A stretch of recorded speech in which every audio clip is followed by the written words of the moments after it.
निश्चित तौर पर कमलनाथ जी चेहरा है, नेता प्रतिपक्ष भी आज की तारीख में वो हैं और कांग्रेस के अध्यक्ष भी वही हैं। इसलिए चेहरा मध्य प्रदेश में एक ही है, वो है श्री कमलनाथ, पूर्व मुख्यमंत्री और कांग्रेस के अध्यक्ष। और बाकी जितने चेहरे हैं विपक्ष के सब मलिन हो चुके हैं, कहीं ना कहीं दाग उन सब पे लगा है। तो विधानसभा में भी नेता प्रतिपक्ष की भूमिका नजर आएंगे? निश्चित तौर पर वो कांग्रेस पार्टी के नेता है, तो निश्चित तौर पर सदन के भी नेता है कांग्रेस की तरफ से। देखो, कमलनाथ जी गांधी परिवार की मान्य परंपराओं का पालन कर रहे हैं। राहुल गांधी को अध्यक्ष बनाया गया सोनिया जी को हटाकर, लेकिन जब राहुल अक्षम हुए तो फिर से बीमार सोनिया ही मिली। कमलनाथ के बारे में आपको पता है कि वो एक्सप्रेस समूह के सदस्य रहे हैं जिसने देश में आपातकाल लगाया था। ये भी एक प्रकार का आपातकाल है कांग्रेस में कि कमलनाथ मैं ही मैं हूँ, दूसरा कोई नहीं। जब वो मुख्यमंत्री बने तब अध्यक्ष थे, अब नेता प्रतिपक्ष बनेंगे तब भी अध्यक्ष रहेंगे। इसका मतलब कमलनाथ ऐसा मानते हैं कि नाकाबिल लोगों की फौज है कांग्रेस में, कोई काबिल व्यक्ति नहीं है जो कांग्रेस को चला सके।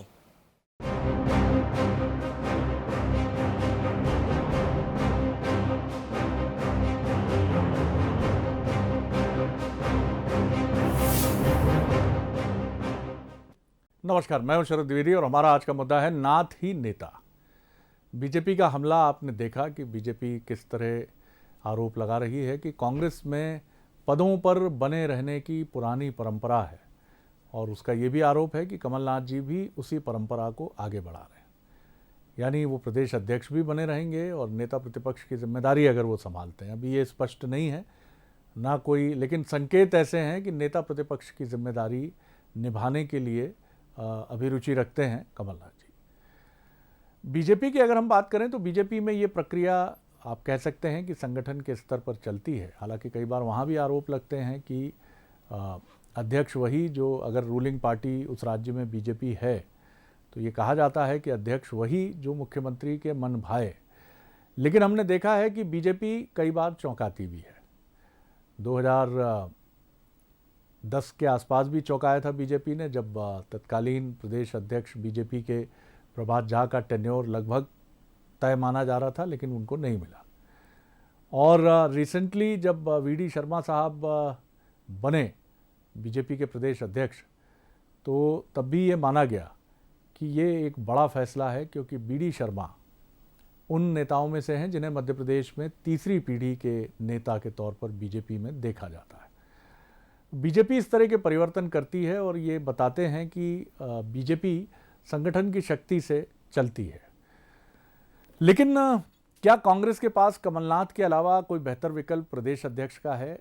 अगर आप डेमोक्रेटिक या तमाम इन मुद्दों की बात करते हैं तो क्या कमलनाथ जी के अलावा कौन प्रदेश अध्यक्ष हो सकता है? क्या ये दिग्विजय सिंह हो सकते हैं? क्या ये अजय सिंह हो सकते हैं? क्या ये अरुण यादव फिर से हो सकते हैं? या कोई और हो सकता है जो मंत्री रहे, उमंग सिंगार हो सकते हैं? कौन हो सकता है? तो ये एक बड़ा सवाल है और इस पर भी विचार करना होगा कि क्या कमलनाथ या कांग्रेस के पास कोई और विकल्प है कि वो नेता प्रतिपक्ष की जिम्मेदारी भी किसी और को दे दें और प्रदेश अध्यक्ष की जिम्मेदारी भी दे दें। कई बड़े सवाल हैं, आज हम इन पर बात करेंगे। जो मेहमान हमारे साथ हैं उनसे मुलाकात कर लीजिए। हमारे साथ हैं भारतीय जनता पार्टी की सीनियर लीडर और विधायक, वरिष्ठ विधायक बल्कि मैं कहूँगा, कृष्णा गौर जी। बहुत स्वागत करता हूँ कृष्णा जी आपका। हमारे साथ हैं जबलपुर से जुड़ रहे हैं कांग्रेस के वरिष्ठ नेता और विधायक संजय यादव जी, उनका बहुत स्वागत है।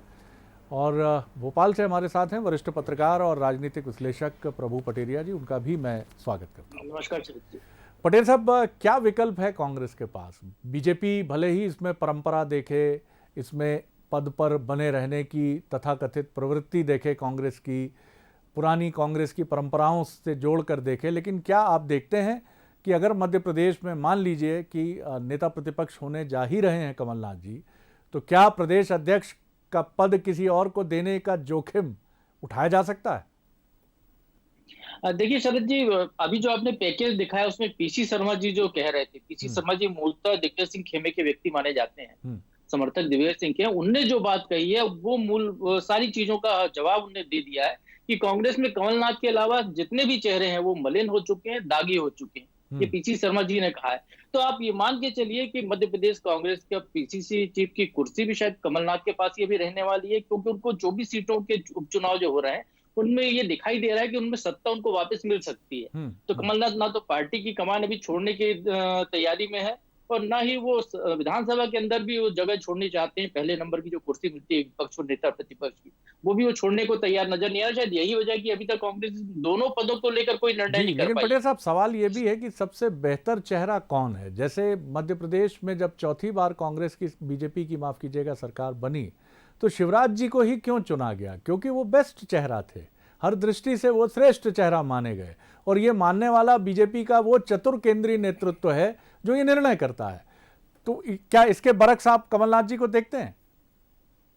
नहीं शरद जी, मध्य प्रदेश की राजनीति के हिसाब से कमलनाथ जी उतने फिट नहीं है जितने की सज्जन सिंह वर्मा हो सकते हैं, जितने की डॉक्टर गोविंद सिंह हो सकते हैं, और जितने की एनपी प्रजापति भी को भी मैं कहूँ तो वो भी हो सकते हैं। जीतू पटवारी नया चेहरा वो सामने हो सकते हैं। कमलनाथ जी ने दिल्ली के फ्लोर मैनेजमेंट बहुत अच्छा किया होगा, बिल्कुल स्वाभाविक तौर पर, कोई इसमें दो राय नहीं है। लेकिन मध्य प्रदेश में इस 15 महीने के फ्लोर मैनेजमेंट वो तो आप इसका मतलब है आप ये भी मानते हैं कि कांग्रेस जोखिम लेने से डर रही है अभी? बिल्कुल शरद जी, कांग्रेस जोखिम लेने से डरी क्योंकि उनको अपने घर में अंतरकलह होने का एक डर दिखाई देता है कि कहीं कुछ और न गड़बड़ हो जाए। इसीलिए वो कमलनाथ जी के पीछे ही खड़ी रहेगी, क्योंकि दिग्विजय सिंह हाउस के अंदर है नहीं अभी विधानसभा में। यदि वो होते तो शायद कुछ बात और होती, लेकिन कमलनाथ जी हैं सामने और दिग्विजय सिंह उनके पीछे खड़े दिखाई दे रहे हैं, तो पहला चेहरा कमलनाथ ही है। ये आपने महत्वपूर्ण बात कही है, और बिल्कुल ठीक बात है कि सज्जन सिंह वर्मा जी हैं आपके पास, जो कई बार के कैबिनेट मिनिस्टर हैं। नई पीढ़ी में जीतू पटवारी हैं, जो कई बार पीसीसी चीफ के लिए नाम भी चला। बहरहाल संजय जी, आपकी टिप्पणी, फिर मैं कृष्णा जी की तरफ चलूंगा। क्या कहेंगे आप? जी संजय जी। देखिए, पहली बात तो मैं आपकी अभी सुन रहा था, किसी ने कहा, किसी भारतीय जनता पार्टी के नेता, कि कांग्रेस में नाकाबिल लोगों की फौज है। मैं उनसे पूछना चाहता हूं कि क्या भारतीय जनता पार्टी में सभी नाकाबिल हैं कि आप मंत्रिमंडल नहीं बना पा रहे? ये मंत्रिमंडल की बात पहले करिए। आपके बिगैर मंत्रिमंडल के रोज ट्रांसफर पर उद्योग धंधा चल रहा है, एक व्यक्ति सरकार चला रहा। वो मैं नेता प्रतिपक्ष को अभी भी इसलिए महत्वपूर्ण नहीं मानता हूं कि हमें भी मालूम है 5 दिन का सत्र है, और 5 दिन के बाद फिर से कमलनाथ जी मुख्यमंत्री बनेंगे, और स्वाभाविक है। इसलिए इसमें बहुत ज्यादा दिमाग या नहीं दौड़ाना चाहिए कि 5 दिन के लिए नेता प्रतिपक्ष बनना है कांग्रेस का। उसके बाद स्वाभाविक है 26 जनवरी को परेड की सलामी कमलनाथ जी लेंगे। जब भी चुनाव होंगे उसके बाद 2-3 महीने बाद तो चुनाव होंगे। संजय जी, आपके आत्मविश्वास को मेरी ढेरों शुभकामनाएं हैं, ढेरों शुभकामनाएं हैं, लेकिन आत्मविश्वास के साथ पैर जमीन पर भी रहें, ऐसी मैं सलाह तो नहीं दे सकता, वो मेरा अधिकार भी नहीं है। लेकिन पिछले अनुभवों से आपको मेरे ख्याल से काफी सीखा होगा आपने। जी, आपके आत्मविश्वास के लिए प्रणाम और बहुत शुभकामनाएं। जी जी जी जी जी देखिए, मैं माननीय मुख्यमंत्री जी जो वर्तमान में स्वयंभू मुख्यमंत्री हैं, उन्होंने खुद कहा था कि सरकार अपने स्वयं मुख्यमंत्री बने, केंद्र के सारे पे सरकार गिरी। अभी मैं अशोकनगर गया था, अशोकनगर में 3-4 दिन था, जब मैंने देखा है कि ये चुनाव जनता वर्सेस शिवराज सिंह चौहान और भारतीय जनता पार्टी का है। क्योंकि ये जनता समझ रही है कि लोकतंत्र की हत्या करके जबरन बैठे हैं, इनको बहुमत दिया नहीं गया था।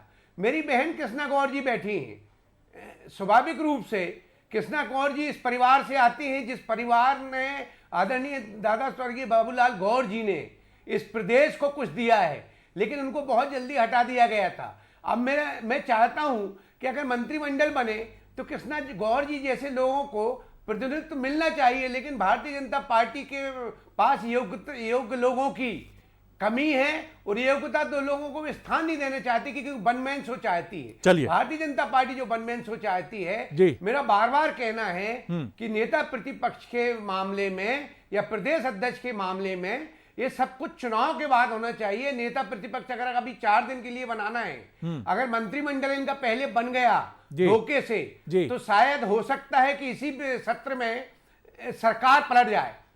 कोई बड़ी बात नहीं, क्योंकि भारतीय जनता पार्टी ऐसा मत करिए सर, ऐसा मध्य प्रदेश बड़ा राजनीतिक स्थायित्व वाला, नेता प्रतिपक्ष की मध्य प्रदेश की राजनीति अगर T20 की तरफ चली गई और ऐसा चला कि स्कोर बोर्ड धड़ाधड़ बदल रहा है तो बड़ा गड़बड़ हो जाएगा सर। तो ये आशावाद तो रखे हम, और आपके प्रति भी वही हमारा आशावाद है, बीजेपी के प्रति भी है कि कम से कम मध्य प्रदेश की राजनीति टेस्ट मैच की तरह चले। 5 दिन टेस्ट मैच चलता है, 5 साल चले सर। एक बार जो हो गया मैंडेट हो गया। कृष्णा जी, आपने सुनी आपके सहयोगी की भावनाएं, आपके प्रतिद्वंदी सहयोगी की भावनाएं। नहीं शरद जी, जनता ने इनको मैंडेट नहीं जी दिया। जी जी, अब कृष्णा जी को सुन लेते हैं। आपके प्रतिद्वंदी सहयोगी की भावनाएं कृष्णा जी आपने सुनी, आपके प्रति सदिच्छाओं से, शुभकामनाओं से भी भरे हैं, और मंत्रिमंडल में भी देखना चाहते हैं आपको। बहरहाल वो उनकी शुभकामनाओं के लिए आप धन्यवाद कह सकती हैं। बहरहाल क्या कहेंगे पूरे मामले पर आप? जी कृष्णा जी जी जी जी जी जी जी जी शरद जी संजय जी ने जो कहा मैंने सुना है, और निश्चित रूप से वो बहुत बड़ी खुशफहमी में रहे खुशफहमी में, और एक तरह से कहा जाए तो वो मुंगेरी लाल के हसीन सपने देख रहे हैं जो शायद कभी साकार नहीं होंगे, क्योंकि यह बात बिल्कुल अच्छी तरह से सर्वविदित है कि मध्य प्रदेश में अब पूरा सिनेरियो बदल चुका है। मध्य प्रदेश में 2018 के विधानसभा के चुनाव में मध्य प्रदेश की जनता ने निश्चित रूप से, अगर वोट का परसेंटेज हम देखते तो वो भारतीय जनता पार्टी को दिया था। सीटों की संख्या कम आने की वजह से हम सरकार नहीं बना पाए थे, और तब हमने बिना किसी जोड़ तोड़ की राजनीति के हमने विपक्ष में बैठना स्वीकार किया था। कांग्रेस की अंतरकलह की वजह से, कांग्रेस के अक्षम नेतृत्व की वजह से वो परिवार टूटा, और उसके बाद उन्होंने हमको समर्थन दिया, और उसके बाद हमारी सरकार बनी। आज मैं ये कह सकती हूँ कि कांग्रेस अपने इतिहास के सबसे खराब दौर से गुजर रही है, और वो इसलिए क्योंकि कांग्रेस के जो शीर्ष नेतृत्व केंद्र में बैठा है वो कांग्रेस के सर पे कुंडली मारकर बैठा हुआ है कि वो किसी काबिल व्यक्ति को आगे आने ही नहीं देना चाहता। और यही कारण है कि एक अक्षम नेतृत्व केंद्र में बैठा है, जो बहुत सारे सक्षम, कांग्रेस में भी बहुत अच्छे नेता हैं, बहुत योग्य नेता हैं, लेकिन वो एक परिवार जो कुंडली मार के बैठा हुआ है, उसकी वजह से कोई योग्य नेता आगे नहीं आ पा रहा है। किसी में इतना साहस नहीं है कि इसका विरोध कर सके, और यही कारण है कि कांग्रेस पतन की ओर 130 साल पुरानी कांग्रेस पतन की ओर जा रही है। अभी भी कांग्रेस के नेताओं को समझना चाहिए कि इस समय भी वो अपने नेतृत्व के विरोध में आवाज बुलंद करें, एक अच्छा नेतृत्व दें, एक अच्छा विपक्ष दें, और निश्चित रूप से अगर अच्छा विपक्ष, अच्छे नेता आते हैं तो राजनीति में शुचिता आती है, राजनीति स्वच्छ होती है, और एक सही दिशा में राजनीति आगे बढ़ती है। मध्य प्रदेश की हम जहां तक बात करें तो ये बात बिल्कुल सच है कि मध्य प्रदेश में हमने विपक्ष में बैठना स्वीकार किया था। कांग्रेस के अंतरकलह की वजह से हम सरकार में आए। उन्होंने जो नेतृत्व उनका था, जैसा आपने कहा कि कमलनाथ जी मुख्यमंत्री बने, उसके बाद अध्यक्ष भी वही रहे, और उसी के कारण कहीं ना कहीं एक चेहरा जिस पर उन्होंने चुनाव लड़ा था पूरे मध्य प्रदेश में, माननीय ज्योतिरादित्य सिंधिया जी के चेहरे पर उनकी अनदेखी उन्होंने की। तो यह एक अच्छा नेतृत्व नहीं कहा जा सकता कि जिस व्यक्ति ने इतनी मेहनत की है, जिस नेता के दम पर आप बहुत सारी सीटें चुनाव जीत कर आए हैं, जिस नेता के दम पर आपको मैंडेट मिला है, आप उनकी अनदेखी कर रहे हैं। और यही कारण रहा कि कहीं ना कहीं इसको हम यह इस प्रकार से देख सकते हैं कि कृष्णा जी, लेकिन अनदेखी का आरोप आपकी पार्टी के भी कुछ वरिष्ठ नेताओं की तरफ से खुलकर बचते हुए, छिपते हुए, लुका छिपी करते हुए सामने आया है। आप कहें तो मैं नाम भी बता दूं, सुधीर जी हैं सुर्खी से, उनके बारे में बड़ी चर्चाएं हैं। भंवर सिंह शेखावत साहब का कहना है कि बड़ी जटिलताएं हैं। बिल्कुल हम मान सकते हैं। जी जी जी जी जी हमारा, लेकिन भारतीय जनता पार्टी और कांग्रेस में एक बहुत बड़ा बेसिक अंतर है कि हमारी पार्टी ऑर्गेनाइजेशन किस तरह से हटाया गया था। हमारी पार्टी में विरोध का स्वर तो होता गौर है। साहब विकास पुरुष कहलाते थे। कृष्णा जी, आप दिल से बोले कि गौर साहब को किस तरह से इन्होंने बेइज्जत करके हटाया था, टिकट देने से डर रहे थे।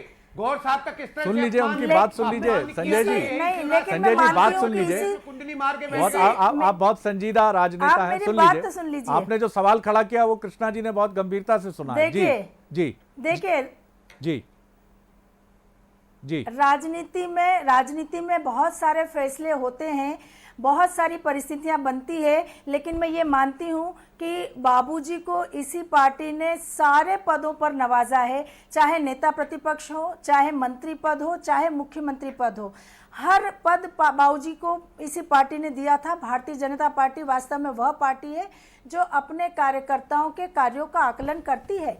कई बार फैसले बहुत सारे ऐसे होते हैं, परिस्थितियों पर निर्मित होते हैं और उसके अनुसार लिए जाते हैं, लेकिन कभी भी भारतीय जनता पार्टी का कार्यकर्ता अपने संगठन के द्वारा लिए गए फैसले के विरुद्ध नहीं जाता।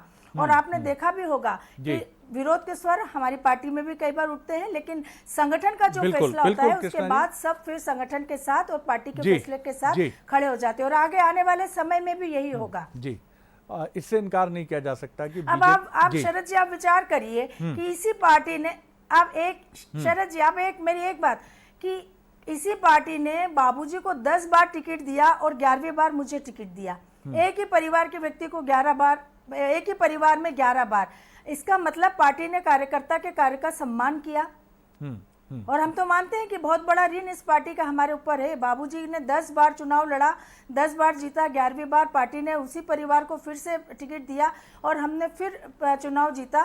तो यह कहीं ना कहीं हमारी पार्टी कार्यकर्ताओं के कार्यों का मूल्यांकन करती है, उनको आगे बढ़ाने का काम करती है। नई पीढ़ी को आगे लाने की बात हमारी पार्टी ने की और आपको परिणाम सामने दिखाई दे रहे हैं।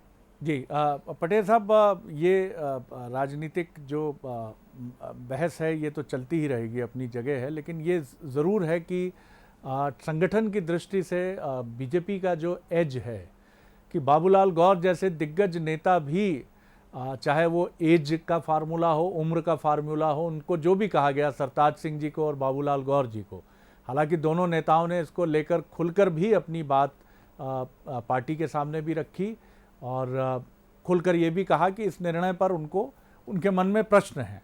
लेकिन बीजेपी ने उन प्रश्नों को भी सुना, चाहे वो सुमित्रा महाजन जी हों जो लोकसभा स्पीकर रहीं। लेकिन क्या ये कांग्रेस में हो सकता है? और इसका अगर कांग्रेस में नहीं हो सकता है तो इसका मतलब ये नहीं है कि कांग्रेस कोई पटरी छोड़ चुकी पार्टी है।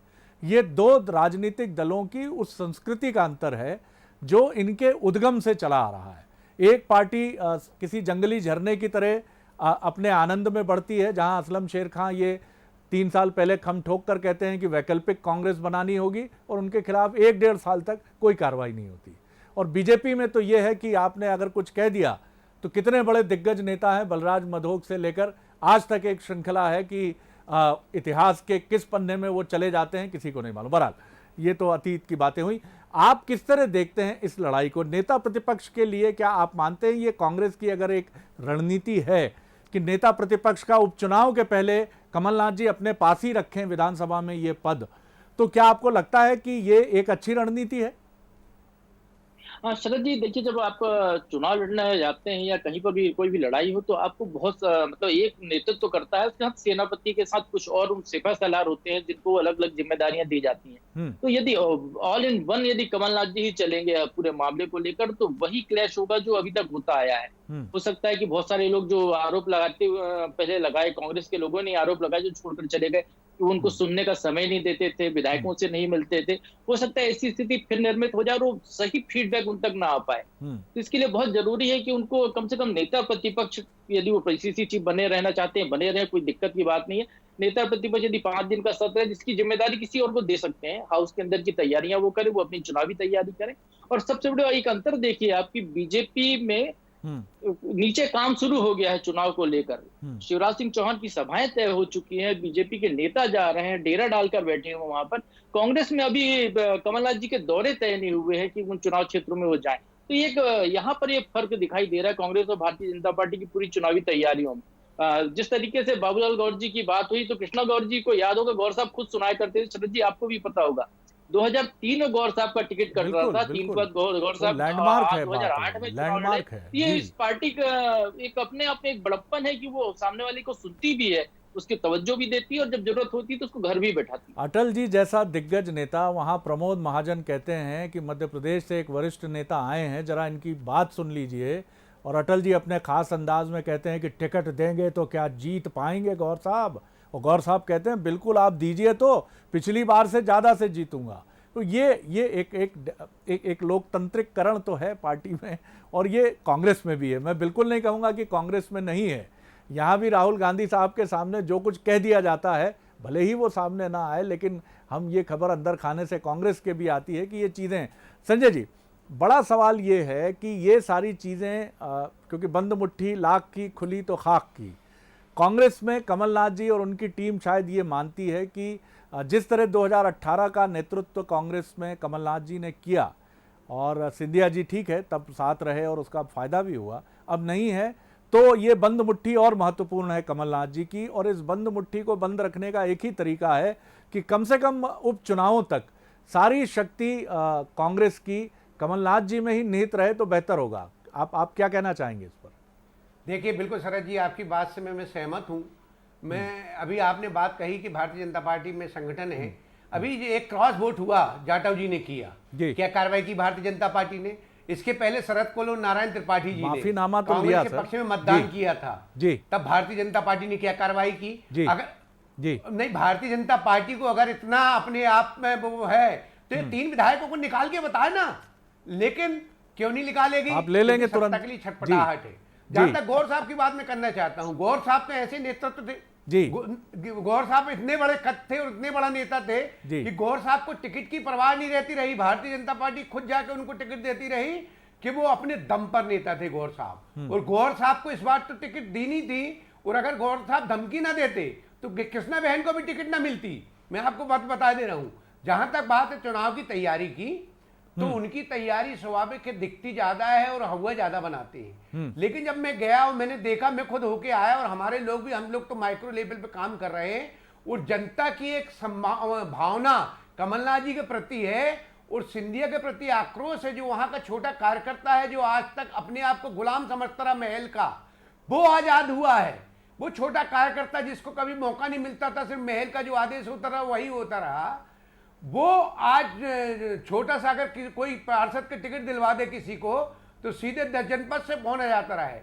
आज वो जब आजाद महसूस हुआ है तो वो खुल के काम कर रहा और बड़ी मजबूती दिख रही है। और ये जनता का चुनाव है शरद जी, जनता वर्सेस भारतीय जनता पार्टी का चुनाव है। और कमलनाथ जी ने जो 6 महीने में काम किए हैं, जनता उसको स्वीकार कर रही है। आज चाहे डीजल पेट्रोल का भाव हो, चाहे बिजली के दाम में वृद्धि हो, चाहे जो विधवा पेंशन निराश्रित पेंशन 600 रुपए की हो, चाहे शादी विवाह के लिए पैसे दिए हों, चाहे किसान कर्ज माफी का जो पैसा दिया हो, आज गेहूं का लोगों को अनाज जो बेचा है वो पैसा नहीं मिल पा रहा, तो लोग किसानों में गुस्सा है, गरीबों में आक्रोश है।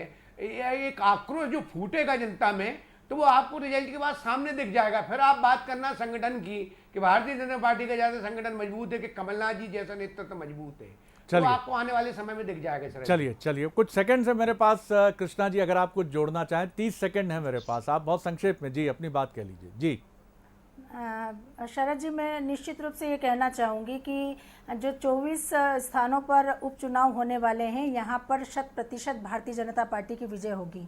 और ये बात मैं इतने आत्मविश्वास से भरकर इसलिए कह पा रही हूँ क्योंकि 15 महीने की कांग्रेस की सरकार ने जिस प्रकार से प्रदेश की जनता से वादा खिलाफी की है, वो पूरी जनता के सामने आ गई। इन्होंने कहा था 2 लाख रुपए तक के किसानों के कर्जे हम माफ करेंगे, नहीं कर पाए। इन्होंने कहा था युवाओं को रोजगार भत्ता देंगे, नहीं दे पाए। इन्होंने कहा था वृद्धावस्था पेंशन और पेंशन, सामाजिक सुरक्षा पेंशन हम 1000 करेंगे, नहीं कर पाए।